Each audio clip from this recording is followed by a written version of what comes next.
Hello students, HK ডুহাব চ্যানেলে তোমাদের সবাইকে ওয়েলকাম জানাই। আমরা লাস্ট ক্লাসে তোমাদের ক্লাস 9 এর ফিজিক্যাল সায়েন্সের দ্রবণ থেকে বেশ কিছু গুরুত্বপূর্ণ টপিক আলোচনা করে নিয়েছিলাম। অলরেডি দ্রবণ থেকে তোমাদের 3টে ক্লাস প্রোভাইড করা হয়েছে। যারা আগের ক্লাসগুলো দেখোনি অবশ্যই দেখে নিও, তাহলে আজকের ক্লাসটা তোমাদের বুঝতে সুবিধা হবে। দেখো, আজকে আমরা ক্লাসটা শুরু করব এবং যে টপিকগুলো আছে তাড়াতাড়ি কমপ্লিট করার চেষ্টা করব। আজকে আমাদের 4 নম্বর ক্লাস, আর একটা ক্লাসের মধ্যে চেষ্টা করব যে আমাদের এই চ্যাপ্টার থেকে বাকি যে বিষয়গুলো আছে সেগুলো কমপ্লিট করে দেওয়া।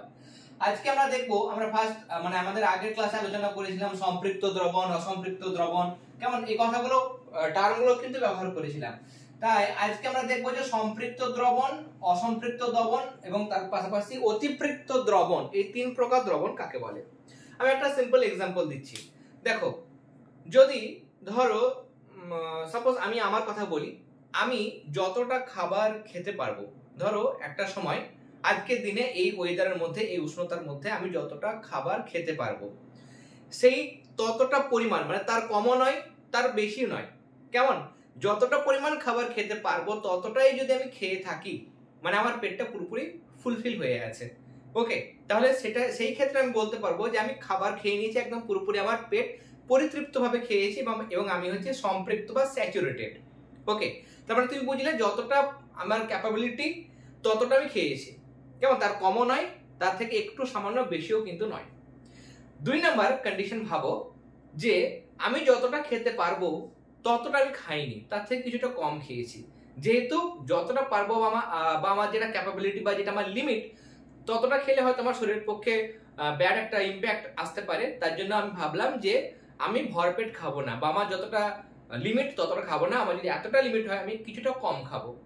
তার মানে আমি পেটটা কিছুটা ফাঁকা রাখলাম, তাই না, কিছুটা ফাঁকা রাখলাম। তাহলে সেই যে কন্ডিশন সেটাকে আমরা বলবো অসম্পৃক্ত, মানে আমার পেট এখনো ভর্তি হয়নি, কিছুটা ফাঁকা রেখেছি। 3 নাম্বার কেস, সেটা হচ্ছে দারুণ ইন্টারেস্টিং একটা বিষয়। ধরো ভোজ বাড়িতে গেছি, এটা কিন্তু আমার নিজের এক্সাম্পল দেবো না, ধরো তোমাদেরই কোনো ফ্রেন্ড সার্কেলের মধ্যে কেউ একজন, সে যতটা খেতে পারে এতটা খেতে পারে, ধরো সাপোজ এতটা খেতে পারে খাবার, সে ভোজ বাড়িতে গিয়ে আচ্ছা তারে মানে তার যে লিমিট তার থেকে বেশি পরিমাণে খেয়ে নিয়েছে। তাহলে তার যে লিমিট তার থেকে যখন সে বেশি পরিমাণে খাবার খেয়ে নেবে, তখন সেটা কিন্তু পেটটা একদম পুরো একদম ঢাই ঢাই করবে, একদম ভর্তি হয়ে গেছে। সেই যে কন্ডিশন সেটা হচ্ছে অতিপৃক্ত অবস্থা। ওকে, দ্রবণের ক্ষেত্রে ঠিক এই জিনিসটাই আমরা কাজে লাগাবো। এই কনসেপ্টটা, যে গল্পটা আমি দিলাম, সেই গল্পটা যদি বুঝেছো, মনে রেখেছো, এবার তুমি এই জিনিসটা ইজিলি মনে রাখতে পারবে। ধরো কোনো একটা দ্রবণের মধ্যে আমরা ধরো এখানে আমি বলছি কোন একটা দ্রবণের মধ্যে আমরা এখানে জল নিয়েছি, 100 ml জল নিয়েছি, 100 ml জল নিয়েছি, যে কোনো একটা নির্দিষ্ট উষ্ণতায়, সেটা 20 ডিগ্রি সেলসিয়াস হতে পারে, 30 ডিগ্রি সেলসিয়াস হতে পারে, কিন্তু সেটা ফিক্সড রাখতে হবে। ওকে, তাহলে আমি হয়তো 20 ডিগ্রি সেলসিয়াস ফিক্সড রাখলাম। তাহলে নির্দিষ্ট উষ্ণতায় এর মধ্যে হয়তো আমার 30 গ্রাম NaCl দ্রবীভূত হতে পারে, 30 গ্রাম NaCl দ্রবীভূত হতে পারে। এবার আমি যদি যতটা দ্রবীভূত হতে পারে, মানে 30 গ্রাম এর লিমিট, 30 গ্রাম পর্যন্ত দ্রবীভূত হবে, তার বেশি দ্রবীভূত করলে নিচের দিকে থিতিয়ে পড়বে। তো যতটা পরিমাণ দ্রবীভূত হতে পারে ততটুকুই যদি আমি দ্রবীভূত করে রাখি, তাহলে সেই কন্ডিশনটাকে বলবো আমরা সম্পৃক্ত অবস্থা, এবং দ্রবণটাকে বলবো সম্পৃক্ত দ্রবণ। তাহলে কোন একটা নির্দিষ্ট উষ্ণতায় নির্দিষ্ট পরিমাণ দ্রাবকের মধ্যে সর্বাধিক যতটা পরিমাণ দ্রবীভূত হতে পারে, সেই পরিমাণ দ্রাব যদি ওই দ্রাবকের মধ্যে দ্রবীভূত থাকে, তাহলে উৎপন্ন দ্রবণকে আমরা বলবো সম্পৃক্ত দ্রবণ। আশা করি বুঝতে পেরেছো। নেক্সট 2 নাম্বার যেটা বিষয়, সেটা হচ্ছে অসম্পৃক্ত, মানে ওই পেট খালি রাখার ব্যাপারটা। তাহলে অসম্পৃক্ত দ্রবণ, এবার আমি এই দ্রবণটাই নিয়েছি, কিন্তু এখানে আমি 30 গ্রাম NaCl দ্রবীভূত হতে পারে ম্যাক্সিমাম, আমি জানি ম্যাক্সিমাম লিমিট 30 গ্রাম, 31 গ্রাম, 29 নয়, ম্যাক্সিমাম 30, তার থেকে বেশি দ্রবীভূত হতে পারে না। এবার 30 না দিয়ে আমি হয়তো 20 গ্রাম দ্রবীভূত করেছি, তার মানে আমার এখনো দ্রবীভূত হতে পারবে, কিছুটা পেট ফাঁকা আছে ওর। 100 গ্রাম জলে 30 গ্রাম NaCl দ্রবীভূত হতে পারে, আমি 20 গ্রাম করেছি, তাহলে এখনো ফাঁকা আছে, আরো দ্রবীভূত হতে পারবে। তাহলে কোন একটা নির্দিষ্ট উষ্ণতায়, অবশ্যই বারবার বলছি নির্দিষ্ট উষ্ণতার কথা বলবে। আমি আগের ক্লাসে বলেছি দ্রব্যতার ক্ষেত্রেও কিন্তু নির্দিষ্ট উষ্ণতা উল্লেখ করতে হয়। কেন? উষ্ণতা বাড়ালে দ্রব্যতা কিন্তু কম বেশি হয়। উষ্ণতা বাড়ালে তার খিদে বেড়ে যাবে, আরো বেশি সে দ্রবীভূত করতে পারবে তার মধ্য দিয়ে, তাই না? তাহলে উষ্ণতা উল্লেখ করতে হবে। এবার তাহলে অসম্পৃক্ত মানে কোন একটা নির্দিষ্ট উষ্ণতায় নির্দিষ্ট পরিমাণ দ্রাবকের মধ্যে যতটা পরিমাণ দ্রাব দ্রবীভূত হতে পারে, যদি সেই উষ্ণতায় ওই নির্দিষ্ট পরিমাণ দ্রাবকের মধ্যে তার চেয়ে কম পরিমাণ দ্রাব দ্রবীভূত থাকে, তাহলে সেই দ্রবণকে আমরা বলবো অসম্পৃক্ত দ্রবণ। বা কোন একটা নির্দিষ্ট উষ্ণতায় নির্দিষ্ট পরিমাণ দ্রাবকের মধ্যে যদি আরো কিছু পরিমাণ দ্রাব দ্রবীভূত হওয়ার ক্ষমতা থাকে, তাহলে সেই উৎপন্ন দ্রবণকে আমরা বলবো অসম্পৃক্ত দ্রবণ। মানে যতটুকু দ্রবীভূত আছে আরো কিছুটা দ্রাব তার মধ্যে দ্রবীভূত হওয়ার ক্ষমতা কিন্তু আছে, তাহলে সেটাকে বলবো অসম্পৃক্ত দ্রবণ। এবার বলবো আমরা, তাহলে এটা হচ্ছে স্যাচুরেটেড, এটা হচ্ছে আনস্যাচুরেটেড। এবার অতিপৃক্ত। অতিপৃক্ত মানে বেশি খেয়ে ফেলেছে, ভোজবাড়ি, ঠিক আছে, বাধা দেওয়ার কেউ নেই, আচ্ছা তাহলে ভালো মন্দ একদম খেয়ে নিয়েছে। তাহলে অতিপৃক্ত মানে কোন নির্দিষ্ট উষ্ণতায় নির্দিষ্ট পরিমাণ দ্রাবকের মধ্যে যতটা দ্রাব দ্রবীভূত হতে পারে, বিশেষ শর্তের উপস্থিতিতে যদি আরো বেশি পরিমাণ দ্রাব তার মধ্যে উপস্থিত থাকে, তাহলে সেই উৎপন্ন দ্রবণকে আমরা বলবো অতিপৃক্ত দ্রবণ। তাহলে 30 গ্রাম NaCl দ্রবীভূত হতে পারে, কিন্তু বিশেষ কন্ডিশনে আমি তার মধ্যে দিয়ে আরো বেশি পরিমাণ, হয়তো আমি সেখানে 45 গ্রাম NaCl দ্রবীভূত করে দিয়েছি, কোন রকম ভাবে উষ্ণতা বা চাপের পরিবর্তন ঘটিয়ে বা নানা ভাবে আমি তার দ্রাব্যতা আরো বাড়িয়ে দিয়েছি।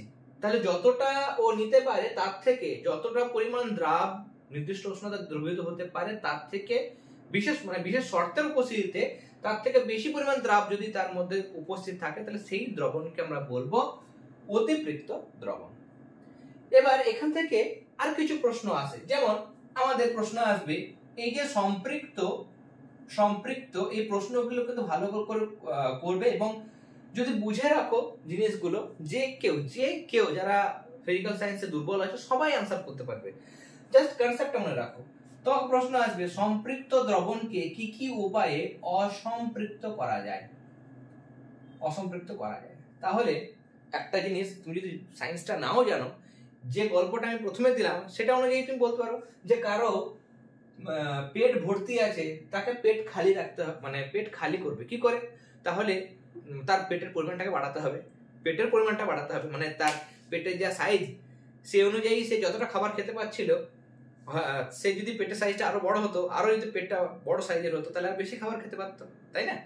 তাহলে এখানেও জিনিসটা সেম, সম্পৃক্তকে আমরা অসম্পৃক্ত করব, সেখানে ফার্স্ট কন্ডিশন হচ্ছে যে আমরা এখানে 100 ml জল, মানে 100 ml জল মানে এটা কি, এটা হচ্ছে দ্রাবক, এটা আমি দ্রাবকের কথা বলছি, আর যেটা দ্রবীভূত করছি সেটা হচ্ছে দ্রাব।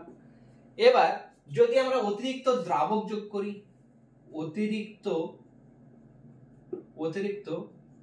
দ্রাবক যোগ করে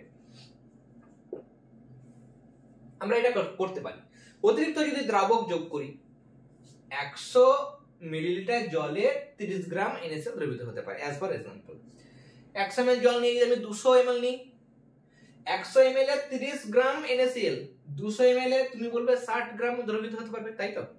কিন্তু তোমাকে 60 গ্রাম দিইনি, 100 ml এর জায়গায় 200 ml জল দিয়েছি, কিন্তু 30 গ্রাম NaCl দিয়েছি, তাহলে তুমি বলবে স্যার ও তো 100 তে 30 হতে পারে, আপনি 200 গ্রাম দিয়েছেন, 60 গ্রাম NaCl দ্রবীভূত হতে পারবে, কিন্তু আপনি 30 দিয়েছেন, ওটা কিন্তু বাড়াননি, লবণটা বা দ্রাবটা বাড়াননি, তাহলে সেক্ষেত্রে কি হবে, ওখানে কিন্তু অসম্পৃক্ত হয়ে যাবে, মানে তার পেটটা কিন্তু খালি হয়ে যাবে, যেহেতু উষ্ণতা আমরা কি করেছি, উষ্ণতা নয়, দ্রাবকের পরিমাণটা আমরা কি করেছি, এখানে দ্রাবকের পরিমাণটা আমরা বাড়িয়ে দিয়েছি।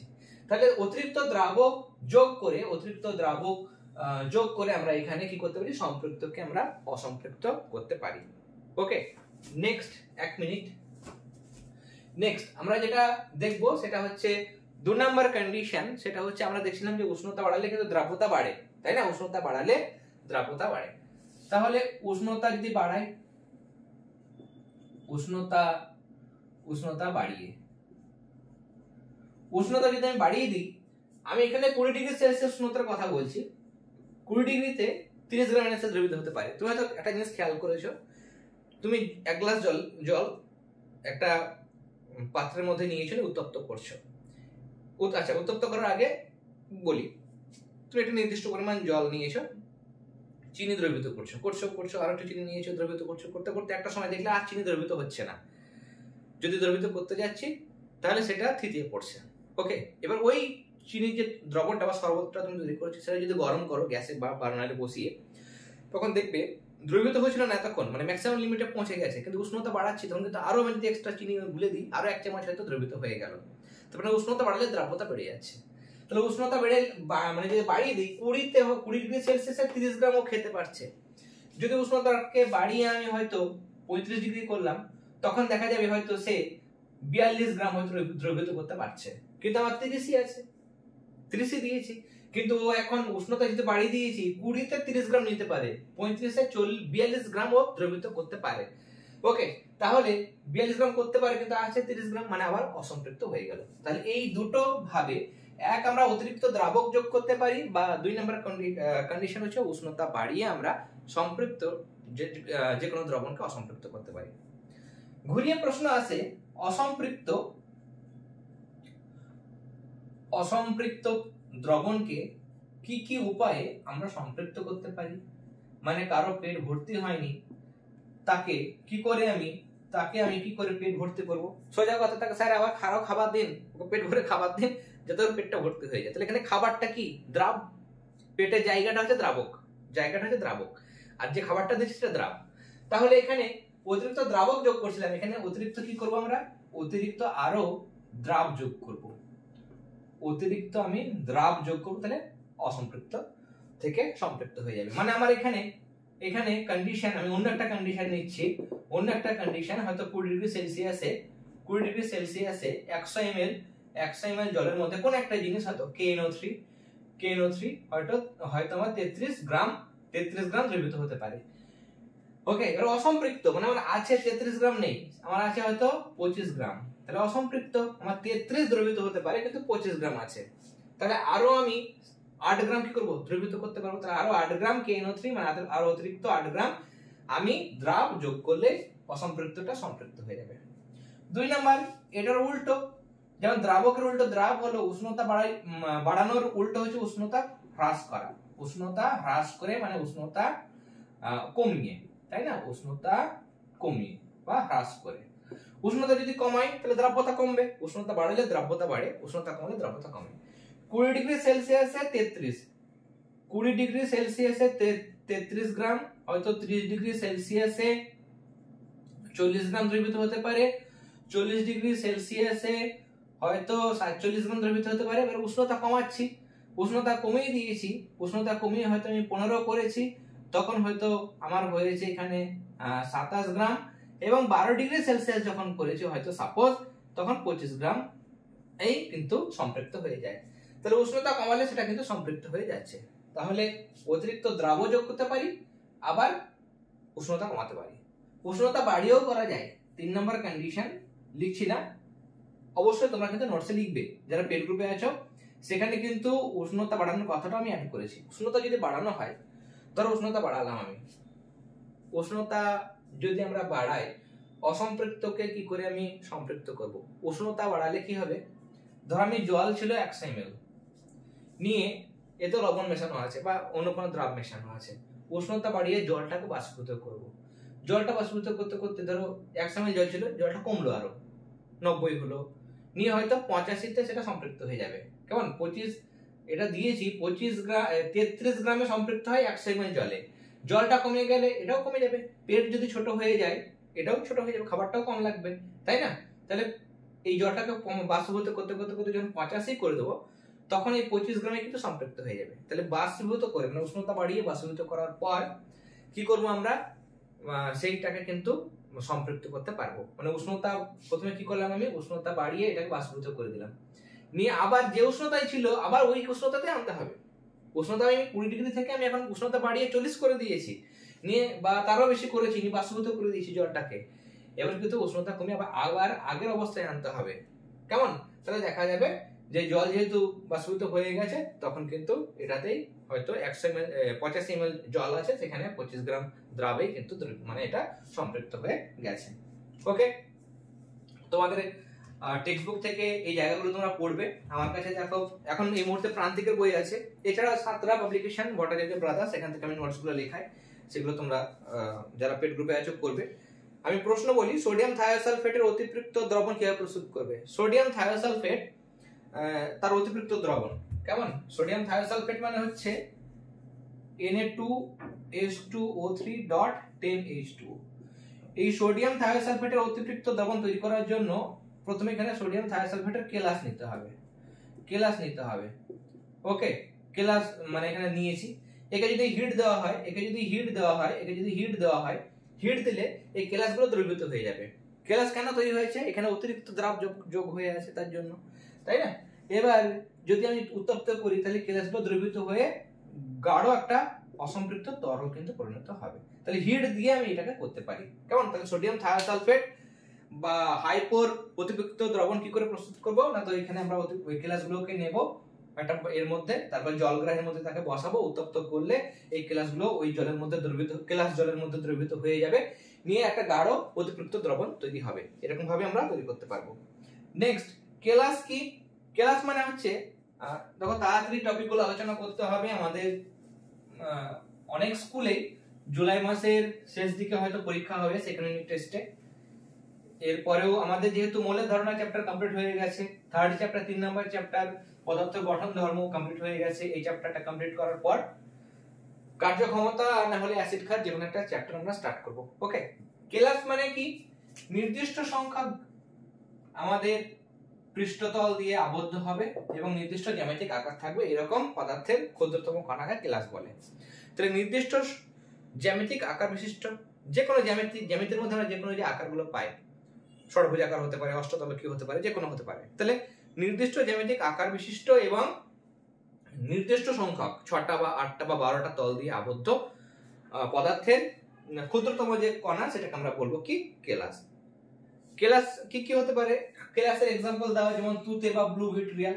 কেমন? তুতে বা ব্লু ভিট্রিয়াল আমরা এক্সাম্পল দিতে পারবো, সেটা হচ্ছে CuSO4, তার মধ্যে 5 অণু জল থাকে, কেমন? 5H2, 5 অণু জল থাকতে পারে। ফিটকিরি হতে পারে সাধারণ লবণ, যেটা আমাদের জল থাকে না, কেলাস জল থাকে না, শুধু NaCl, সেটাও কিন্তু একটা কেলাসের এক্সাম্পল। ওকে, আবার মৌলিক পদার্থ সেটাও কেলাস হতে পারে, আয়োডিন সেটাও একটা কেলাসের পদার্থ, হীরক। ওকে, কেলাসন কি? নেক্সট কোশ্চেন, কেলাসন কি? কেলাসনের ক্ষেত্রে আমরা যেটা দেখব সেটা হচ্ছে যে কোন কঠিন পদার্থের সম্পৃক্ত দ্রবণ বা গলিত অবস্থা থেকে শীতল করে বা ঊর্ধ্বপাতিত করে কেলাস গঠন করার প্রক্রিয়াকে কেলাসন বলে। তাহলে কোন একটা কঠিন পদার্থের সম্পৃক্ত দ্রবণ, হয়তো NaCl সম্পৃক্ত দ্রবণ নিয়েছি, সেই সম্পৃক্ত দ্রবণকে, কোন একটা কঠিন পদার্থের সম্পৃক্ত দ্রবণ নিয়েছি, মানে NaCl এর হয়তো সম্পৃক্ত দ্রবণ নিয়েছি, সেটাকে ঠান্ডা করে, শীতল করে বা সেই জলটাকে, দ্রাবকটাকে বাষ্পীভূত করার মাধ্যমে যে কেলাসটা তৈরি হচ্ছে সেই পদ্ধতিকে বলা হচ্ছে কেলাসন। এবং কেলাস তৈরি করার পর, কেলাস তৈরি হলো, কিছুটা জলীয় অংশ থেকে গেল বা দ্রাবক থেকে গেল, যেটা শেষে পড়ে থাকে সেই জিনিসটাকে বলা হয় শেষ দ্রব। কেলাস তৈরি করার পর যেটা শেষ, যেটুকু কেলাসে পরিণত হয় না, যেটুকু পড়ে থাকে লাস্টে ভাগের শেষে, যেমন ভাগ শেষ পড়ে থাকে, সেরকম কেলাস তৈরি করার পর শেষে যে তরলটা পড়ে থাকে সেটাকে বলা হয় শেষ দ্রব। কেলাসিত পদার্থ মানে, এরপর দেখো কেলাসিত পদার্থ, যে সমস্ত পদার্থের কেলাস তৈরি হয় তাদের কেলাসিত পদার্থ বলে, যেমন তুতে হবে, চিনিও কেলাসিত পদার্থ, খাদ্য লবণ সেগুলো। ওকে, কেলাসিত পদার্থ বা নিয়তাকার পদার্থ। আর কিছু পদার্থ থাকে অনিয়তাকার, যাদের নির্দিষ্ট জ্যামিতিক আকার নেই, সেগুলো অনেক এক্সাম্পল হয়, চুন হয়, কাঁচ হয়, সেগুলো হচ্ছে অনিয়তাকার পদার্থ। ফটকিরি কেলাস জল, এই যে বিভিন্ন কেলাসের মধ্যে কয়েক অণু করে জল থেকে যাচ্ছে, যেমন এখানে 5 অণু জল থাকে। ওকে, এই জলকে আমরা বলবো কেলাসের মধ্যে যে জলটা থাকে এবং যার জন্য কেলাসের একটা নির্দিষ্ট বর্ণ হয়, এবং তুতের বর্ণ হচ্ছে নীল, ব্লু ভিট্রিয়াল বলা হয়, ব্লু ভিট্রিয়াল। ওকে, এবার potassium K2SO4 dot Al2SO4 whole 3 dot 24 অণু জল। ওকে, 24 অণু জল, এগুলো হচ্ছে মানে কেলাস জল। যে জলটা থাকে না, 24 অণু জল আছে, সেগুলো হচ্ছে কেলাস জল। ওকে, কেলাস জল বলা হয়। এরপর দেখো কেলাসের অধিবৃদ্ধি, এবং এই যে ধরো আমরা একটা কেলাস তৈরি করছি, একটা দ্রবণ নিয়েছি, এই দ্রবণের মধ্যে তাকে সম্পৃক্ত একটা দ্রবণ আছে, সম্পৃক্ত দ্রবণের মধ্যে দিয়ে এবার আমরা কি করছি, যখন কেলাস তৈরি করছি তখন একটা ওরি, ধর আমি এখানে তুতের কেলাস তৈরি করবো বা পটাশ অ্যালামের কেলাস তৈরি করবো, যার কেলাস তৈরি করবো সেই একটা কেলাসের টুকরো আমি নেব এবং সুতোর সাহায্যে এখানে ঝুলিয়ে দেবো। তাতে কি হবে, কিছুক্ষণ পর দেখা যাবে যে এটা হয়তো কেলাসটা হতো, সম্পৃক্ত থেকে অতিপৃক্ত দিকে গেল, নিয়ে সেই দ্রবণটা কেলাসিত হতো, মানে সেখান থেকে কেলাস তৈরি হতো, কিন্তু সেটা ধীরে ধীরে হতো। সেটাকে তাড়াতাড়ি করার জন্য আমি ওই দ্রাবের একটা কেলাসকে আমি সুতোর সাহায্যে ঝুলিয়ে দিলাম। দেখা যাবে কিছুক্ষণ পর এর গায়ে গিয়ে আরো কেলাস শক্ত হয়ে কিন্তু জমা হয়ে যাচ্ছে। এই যে ঘটনা, এটাকে বলা হয় কেলাসের অধিবৃদ্ধি। এবং কেলাস তৈরি করার জন্য প্রথমে আমি যে কেলাসটা ব্যবহার করেছিলাম সেটাকে বলা হয় বীজ কেলাস। বীজ কেলাস বলা হয়। ওকে, সিড কেলাসের অনেক ব্যবহার আছে। আখের রস থেকে ব্যবহার তোমরা করবে। সিড কেলাসের ব্যবহার আখের রস থেকে যখন চিনির কেলাস তৈরি করা হয়, আখের রস থেকে চিনির কেলাস যখন তৈরি করা হয়, তখন চিনির দানাকে সুতোর সাহায্যে বেঁধে ওই সিড কেলাস হিসাবে বা বীজ কেলাস হিসাবে কিন্তু ব্যবহার করা হয়। তাছাড়া দেখো, সিড কেলাস ব্যবহার করে কেলাসন প্রক্রিয়া ত্বরান্বিত করে, মানে তাড়াতাড়ি করার জন্য মূল্যবান পাথর যেমন হিরে, নীলকান্ত মণি, কিছু অর্ধপরিবাহী আছে যেমন সিলিকন, এগুলো তৈরি করা হয়। ওকে, বা বায়ার পদ্ধতিতে যখন অ্যালুমিনা মানে হচ্ছে Al2O3, ওকে, এগুলো যখন প্রস্তুত করা হয় তখন অ্যালুমিনার মানে নিষ্কাশন করা হয়। অ্যালুমিনা থেকে আমরা কি নিষ্কাশন করব, অ্যালুমিনিয়াম ধাতু নিষ্কাশন করব বা বের করব বিজারণ পদ্ধতিতে। তখন কিন্তু এই Al2O3 কিন্তু কেলাস ব্যবহার করা হয়। ওকে, আমি আজকে এখানে ক্লাসটা কমপ্লিট করছি। এরপর আর একটা ক্লাস প্রোভাইড করব, সেখানে তোমাদের দ্রবণের বাকি যে জায়গাগুলো আছে, দ্রবণের শক্তিমাত্রা বা আরো কিছু গুরুত্বপূর্ণ বিষয় আছে, সেগুলো নেক্সট ক্লাসে আলোচনা করব। আজকের ক্লাসটি ভালো লেগে থাকলে অবশ্যই ক্লাসটিতে লাইক দেবে। যারা প্রথমবার চ্যানেলটিতে এসেছে অবশ্যই চ্যানেলটি সাবস্ক্রাইব করে নিও। এই ভিডিও ডেসক্রিপশন বক্সে যাবে, মোর অপশনে যাবে, সেখানে ক্লাস 9 এর ফিজিক্যাল সায়েন্স লাইফ সায়েন্সের প্লেলিস্ট পেয়ে যাবে। বা চ্যানেলের প্লেলিস্ট অপশনেও যেতে পারো, সেখানে ক্লাস 9 এর ফিজিক্যাল সায়েন্স লাইফ সায়েন্সের প্লেলিস্ট থেকে আগে যে ক্লাসগুলো হয়ে গেছে আমরা সেখানে আমাদের যেগুলো নোটস, সেই নোটস থেকে ক্লাস প্রোভাইড করেছি। অনেকে সেই নোটসগুলো তারা নিজেদের খাতায় ইউটিউব থেকে দেখে নোট ডাউন করে, তার কারণ সেখান থেকে কিন্তু তোমাদের সেকেন্ড ইউনিট টেস্টে সমস্ত প্রশ্ন আসবে। তাহলে সেই ক্লাসগুলো যারা দেখোনি অবশ্যই দেখে নিও। যারা পেড গ্রুপে আছো তারা তো সমস্ত পিডিএফ নোট পেয়ে যাচ্ছ। এখনো অনেকে হয়তো যুক্ত হচ্ছে, যদি তোমরা কেউ যুক্ত হতে চাও পেড গ্রুপে, তাহলে আমি স্ক্রিনে ডিটেলস দিয়ে দিলাম। সেখানে হোয়াটসঅ্যাপ নাম্বার, পেড গ্রুপের ডিটেলস এবং ফি সমস্ত কিছু মেনশন করা হয়ে আছে। তোমরা চাইলে এখনো পেড গ্রুপে অ্যাডমিশন নিতে পারো। ওকে, আজকের ক্লাস তাহলে আমরা এখানেই শেষ করলাম। তোমরা সবাই খুব ভালো থেকো। All the very best.